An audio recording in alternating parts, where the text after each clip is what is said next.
புதிதாக பதவியேற்றிருக்கும் விஜய் பல அதிரடி நடவடிக்கைகளை எடுத்து வராது. 10 மணிக்கு மேல ஒயின் ஷாப் கடைலாம் க்ளோஸ். ஒரு ஒயின் ஷாப் கூட கிடையாது 10 மணிக்கு மேல. ஒரு பார் கூட கிடையாது. 10 மணிக்கு மேல எங்கேயாவது ஒரு குவார்டர் ஆஃப் விட்டா அந்த சங்கத்தில் உள்ள காவல் ஆய்வாளரே பெட்ரோல் வண்டியில உள்ளவங்க எல்லாம் சஸ்பென்ஷன். அதிரடி நடவடிக்கை. 750 ஒயின் ஷாப்புக்கு மேல க்ளோஸ் பண்ண சொல்லிட்டார். தமிழகம் முழுவதும் ஒயின் ஷாப்புகளை காலி செய்யணும், க்ளோஸ் பண்ணணும்னு மக்கள் போராட்டம் ஸ்டார்ட் பண்ணி விட்டாரு விஜய். போற போதுல மதுபான கடையை க்ளோஸ் பண்ணுன்ற முடிவு பண்ணிட்டார். புரட்சி தலைவர் எம்ஜிஆராலேயே முடியல. கள்ளச்சாராயத்தை ஒழிப்ப, மதுச்சாராயத்தை ஒழிப்ப அப்படின்னு சொன்ன எம்ஜிஆர் அந்த ஏரியாவில் ஊர்ல கள்ளச்சாராயத்தை விஓ சஸ்பென்ஷன், கிராம நிர்வாக சஸ்பென்ஷன் ஒரு அதிரடி நடவடிக்கை எல்லாம் எடுத்தார். கடைசியில நிறைய கள்ளச்சாராயம் உயிருங்க போக ஆரம்பிச்சதும் திறந்து விட்டார்.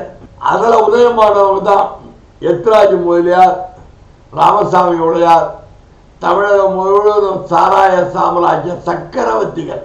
கட்சிக்காரங்க எல்லாரையும் வாழ வச்சார் எம்ஜிஆர் சாராய கடை கொடுத்து.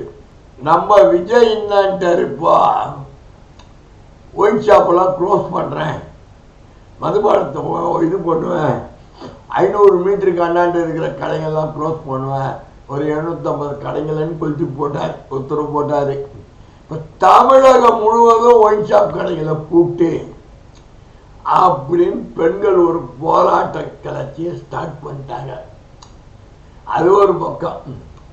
எங்க டிஎம்கே ஆட்சி கொண்டு வந்த திட்டங்கள்லாம் நடைமுறைப்படுத்திட்டா திமுக கவர்மெண்ட்டுக்கு பேர் வந்துட்டு அம்மா உணவு திட்டத்தை புதுப்பிக்கிறாராம்.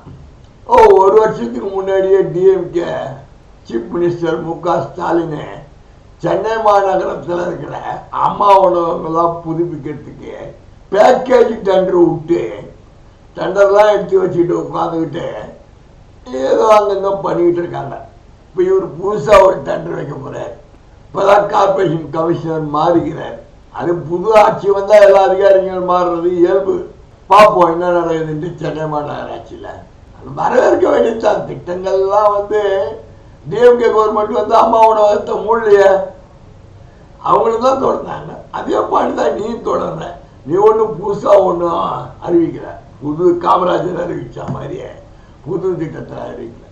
இருந்தாலும் மக்கள்கிட்ட பேரெடுக்கிறதுக்காக கொண்டு வந்த சந்தோஷம்.